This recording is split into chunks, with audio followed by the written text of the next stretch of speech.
Hello viewers, आप सबका स्वागत है फिनिक्स विल लीगल चैनल में। तो आज हम आए हैं एक बहुत ही इंटरेस्टिंग केस लॉ को लेके, जिसमें यूजुअली हमारे जो सिविल केसेस जो होता है उसमें ये होता है कि जब सिविल केसेस चल रहा है साथ साथ में 2-3 क्रिमिनल केसेस एड ऑन्स मिल ही जाते हैं।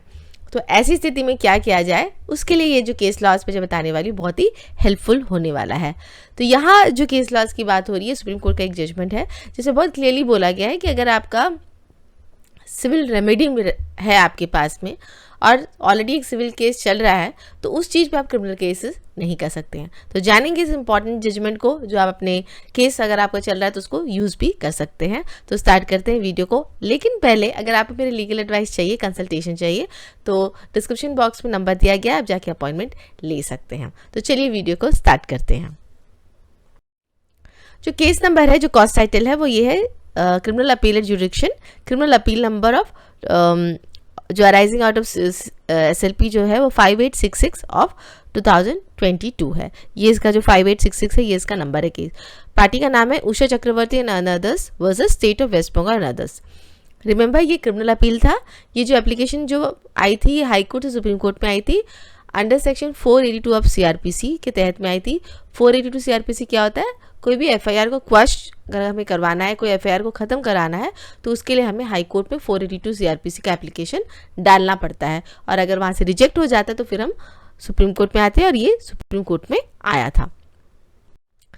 थोड़ा सा हम फैक्ट्स पढ़ लेते हैं, बहुत ज़्यादा तो नहीं, लेकिन हाँ थोड़ा सा हम फैक्ट पढ़ लेते हैं।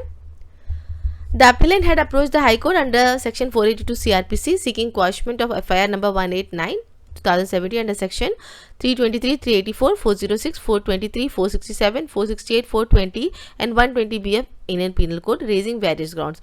तो इसमें FIR हुई थी, FIR का नंबर दिया गया और बहुत सारे सेक्शन जो IPC के थे वो भी इसमें डाले गए थे। The high court decline to exercise the jurisdiction under section 482। यहाँ पे हाई कोर्ट ने क्या किया था कि वो जो 482 में जिसमें FIR को क्वैश करने की बात की गई थी, FIR को ख़त्म करने की बात की थी, वो हाई कोर्ट ने नहीं माना। हाई कोर्ट ने ये कहा कि नहीं, ये देख के तो हमें लग रहा है कि हाँ इस पर प्राइमा फेसी केस बनता है। तो इस ऑर्डर के अगेंस्ट में पार्टी जो थी, अपेलेंट जो थी, वो सुप्रीम कोर्ट में आती है। अब हम देखेंगे सुप्रीम कोर्ट का ऑब्जर्वेशन और जजमेंट क्या है इसमें। तो जो अपेलेंट जब सुप्रीम कोर्ट में आए थे तो उनका जो पॉइंट जो था, जो लॉ पॉइंट जो था, वो ये था, the application under 156(3 moved by the respondent before the magistrate did not disclose commission of any cognizable offence. तो जो दूसरा पार्टी जो था उसने लोअर कोर्ट में, ट्रायल कोर्ट में 156(3 कंप्लेन, क्रिमिनल कंप्लेन फाइल किया था। तो इनका ये कहना था कि उस क्रिमिनल कंप्लेन में कहीं पे भी ये नहीं बताया गया कि हमने क्या क्राइम किया है करके, ठीक है। The complaint is actuated by malafide. ये जो इन्होंने कंप्लेन जो डाला था ये बदमाशी करने के लिए डाला गया था, हमें परेशान करने के लिए डाला गया था। The allegation pertain to a dispute which is purely of civil nature regarding the removal of respondent as the secretary of a school and from the board of trustee. ये जो था, ये जो नेचर है, जो लड़ाई झगड़ा जो हमारा चल रहा है, पूरा सिविल नेचर का है। जो सेक्रेटरी जो था उसको हमें हटाना था, उसके पोस्ट से हमें हटाना था। इस बात को लेके ये लड़ाई झगड़ा चल रही है। इसमें कहीं भी मारपीट की बात या कुछ भी ऐसी बात नहीं आ रही है, एकदम सिविल नेचर का ही है। Respondent has already resorted to civil remedies and after he failed to obtain favorable orders in the suit, he resorted to criminal law remedies। और जो रिस्पॉन्डेंट था जिसने 156(3 का डाला था, ये ऑलरेडी इसने सिविल केस फाइल किया हुआ है, और जब सिविल कोर्ट पे इसको अपने मर्जी का ऑर्डर नहीं मिल रहा है तो ये हमारे ऊपर भी क्रिमिनल केस फाइल कर रहा है। तो ये इनके पॉइंट्स ऑफ आर्गूमेंट थे। अब सुप्रीम कोर्ट का ऑब्जर्वेशन क्या है?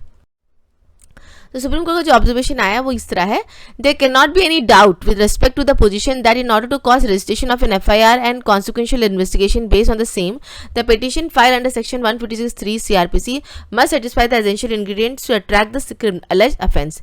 In other words, if such allegations in the petition are vague and not specific with respect to the alleged offence, it cannot lead to an order for registration of an FIR and investigation in the accusation of the commission of the offence alleged, the court held। देखिए, जब 156(3 का application criminal complaint जो court में डालते हैं, हम इसलिए डालते हैं कि जो एक्यूज पर्सन है जिनके अगेंस्ट हमने डाला उनके ऊपर में FIR रजिस्टर हो और उनके ऊपर में इन्वेस्टिगेशन हो। लेकिन ये 156(3 एप्लीकेशन CRPC का जो एप्लीकेशन होता है, इसके कुछ मूलभूत चीज़ें होती है जो होना बहुत ज़रूरी होता है। तो सबसे इम्पॉर्टेंट चीज़ जो ये रहता है इसमें, वो ये होता है कि आपको जो एलिगेशन आप जो लगाए हैं वो एकदम स्पेसिफिक होना चाहिए। बोलना चाहिए कि हाँ इसने इस तारीख को इस टाइम पे मेरे गाल पे एक झापड़ मारा, इतना स्पेसिफिक आपको होना है। ये एक एग्जाम्पल दी हूँ। आप एक वेग बोल रहे हो, मुझे लगा कि इसने आकर मुझे शायद झापड़ मारा है। तो ये बहुत ही वेग स्टेटमेंट है, हुआ क्या भैया तुम्हारे साथ एक्चुअली में। तो ये क्लैरिटी इसमें होनी होती है 156(3) में कि स्पेसिफिकली आप लिखिए कि क्या हुआ है ना। अगर आप वो नहीं लिखते हो तो आप उम्मीद नहीं कर सकते हो कि उसके बेसिस में एफआईआर के लिए कोर्ट ऑर्डर करेगा। आगे कोर्ट कहते हैं तो court also refer to the president Paramjit Batra versus state of Uttarakhand. ये Paramjit Batra versus state of Uttarakhand एक लैंडमार्क जजमेंट है जो 2013 में दिया गया था 11 SCC 673। It was held the High Court must see whether a dispute which is essential of a civil nature is given a clock of criminal offence. In such a situation, if a civil remedy is available and as in fact adopted as has happened in this case, the High Court should not hesitate to quash the criminal proceeding to prevent abuse of the process of the court. तो ये Paramjit Batra versus state of Uttarakhand जो है ये बहुत ही landmark judgement है इस type के cases में जहाँ पे सिविल केस चलते चलते ही क्रिमिनल केसेस हो गई है। यहाँ पे सुप्रीम कोर्ट ने बहुत क्लियरली बोला है, इस जजमेंट ने परमजीत वाले में बोला है कि अगर आपको लग रहा है कि सिविल रेमेडी है उसके बावजूद भी क्रिमिनल रेमेडी को यूज़ किया जा रहा है जस्ट बिकॉज ताकि आगे वाले पर्सन को परेशान करे, क्योंकि क्रिमिनल रेमेडी में अरेस्ट होता है, बेल कराना पड़ता है, आदमी को परेशान होने की चांसेस ज़्यादा रहती है उसमें। तो ऐसे केसेस में अगर हाईकोर्ट को कहीं पे भी ये लगा है कि सिविल रेमेडी होने के बावजूद भी ये क्रिमिनल रेमेडी पे गया तो उस केस को तो उस एफआईआर को तो आप वहीं पे ख़त्म करो ताकि वो कोर्ट का जो चीज़ है उनको ऐसे अब्यूज़ ना करे, कोर्ट की जो पावर उसको अब्यूज़ ना करे अपने हिसाब से। यह ऑब्जर्वेशन परमजीत बत्रा के बारे में बोला गया है इस पैराग्राफ में। अब हम आ जाते हैं जो जजमेंट जो दिया गया है। तो जजमेंट में जो बोला गया है सुप्रीम कोर्ट में, ordering for the quashing of the affair against the appellant, the court finally held in the aforesaid of circumstances coupled with the fact that in respect of the issue involved, which is of civil nature, the respondent had already approached the judicial civil court by instituting a civil suit and it is pending. There can be no doubt with respect to the fact that the attempt on the part of the respondent is to use the criminal proceeding as weapon of harassment against the appellant.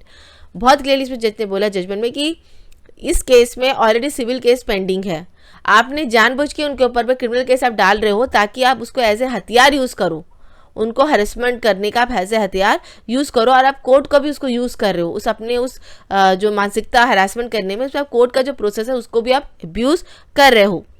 We are of considered view that the case invites invocation of the power under section 482 CRPC.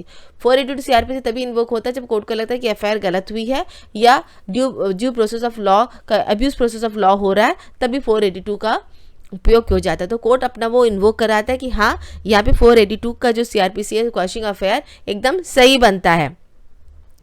The register based on the direction of the magistrate court in the aforesaid application and all further proceeding in pursuance thereof. Also, we have no hesitation to hold that permitting continuance of the criminal proceeding against the appellant in the aforesaid circumstances would result in abuse of process of court and also in miscarriages of justice. ये बहुत ही बड़ा statement है court की तरफ से कि अगर हम क्रिमिनल केस को अलाउ कर देते हैं तो ये कोर्ट का जो प्रोसेस है उसका अब्यूज है, साथ साथ में मिसकैरेज ऑफ जस्टिस होगा। ये बहुत बड़ी बात हो जाती है और इस जजमेंट बहुत इंपॉर्टेंट हो जाता है इन दो शब्दों की वजह से, जहाँ पे कहीं भी कोर्ट बोल देता है कि मिसकैरेज ऑफ जस्टिस हो रही है, अगर हम ये प्रोसेस को करते हैं मिसकैरेज ऑफ जस्टिस होती है तो वो जगह पे वो प्रोसेस होना कंटिन्यू होना कम हो जाता है, बहुत बंद हो जाता है। तो जब आप ये जजमेंट को यूज़ कर रहे हो ऐसे केसेस में जहाँ ऑलरेडी सिविल केस आपका चल रहा है और दूसरे पार्टी ने क्रिमिनल केस आपको डाला है, तो ये जजमेंट को आप यूज़ कर सकते हो। खासकर ये जो पैराग्राफ है जजमेंट का कि abuse the process of the court और मिसकैरेज ऑफ जस्टिस जो हो जाता है, ये बहुत ज़्यादा इफेक्ट करता है आपके आर्गूमेंट को और बहुत ज़्यादा चांसेस रहते हैं कि आप केस उसमें जीत सकते हो और वो जो एफआईआर या 156(3) का जो एप्लीकेशन है उसको क्वैश करा सकते हो, ख़त्म करा सकते हो। तो आई होप व्यूअर्स आपको आज का मेरा वीडियो अच्छा लगा है, इन्फॉर्मेटिव लगा है। अगर अच्छा लगा तो लाइक से सब्सक्राइब जरूर कीजिएगा मेरे इस चैनल फिनिक्स पे लीगल को। Thank you so much for watching my channel.